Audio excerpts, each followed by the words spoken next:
He's been labeled everything from an underdog to a superstar.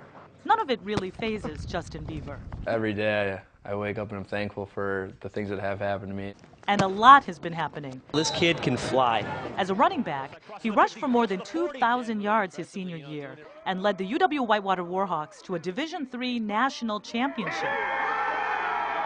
And he won the Gallardi Award, the D3 equivalent of the Heisman Trophy. And he goes in for the touchdown. Not bad for a kid who had a hard time even making a college team. Too short, not fast enough. Things that they were looking for, I guess I didn't have at that time. You can't measure someone's heart and their determination. And that Justin has in abundance. His coach and teammates will tell you he has a fierce work ethic. Every day you'll have someone say you can't do it, and you always have to prove those people wrong, and it makes me want to push harder. His numbers were incredible, his speed and the stuff we tested out and was incredible. But he's also a scholar athlete. He's also your captain.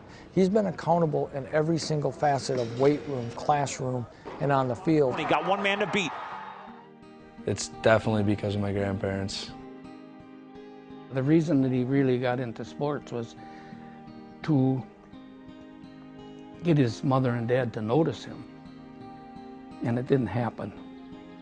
Justin's mom and dad were very young parents, and both struggled with alcohol and drugs. When Jeff was drinking, he would get ornery. You couldn't talk to him. It was hard. That was the hard part of his life that people talk about.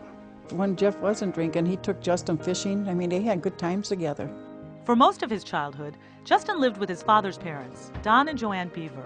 I was spoiled by them, and they didn't let me know the extremes of why I was always staying with them. When they promised to come pick him up and they don't show up, he'd go up in his room and cry. Why didn't they come? Why didn't they come, Grandma? You know, and I mean, it's hard to explain to a little kid why you promise something and don't fulfill it. But his grandparents made sure he knew he had somebody he could hang on to, you know, and he knew that Grandma was never going to let him down.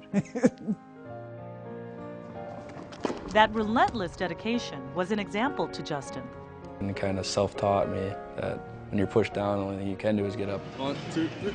A lot of people, when adversity hits, they don't come back from that. When something goes wrong, he battles back that much harder. If he wants to do something, he's going to do it, whether you tell him no or not. Justin will need every ounce of that stubbornness to reach his next goal. The dream is definitely to make an NFL team. What I've told some scouts is that any research or time spent on Justin Beaver is time well spent. Is he a long shot? Absolutely.